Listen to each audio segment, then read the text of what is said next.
قضائے حاجت کے بعد اور واشوم کے بعد پہلے پچھلے مقام کو دھویا جائے یا اگلے مقام کو دھویا جائے، یعنی پاخانے کے مقام کو پہلے دھونا چاہیے یا پھر یہ کہ اگلے مقام کو پہلے دھونا چاہیے، تو یہ بات فقہ احناف کی کتابوں کے اندر بڑی وضاحت کے ساتھ لکھی ہے۔ اور اس مسئلے کو سمجھانا اس لیے ضروری ہے کہ عام طور پر لوگ اس بات کا اہتمام نہیں کرتے، تو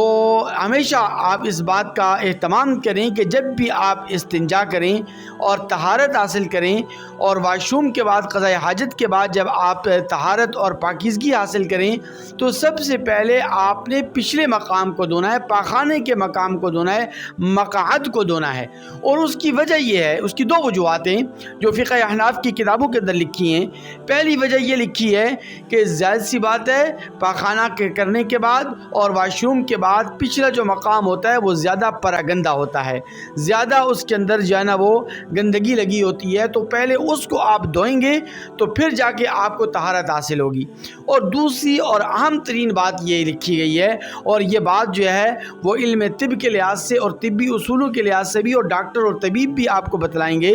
کہ دوسرا فائدہ یہ ہوتا ہے کہ جب بندہ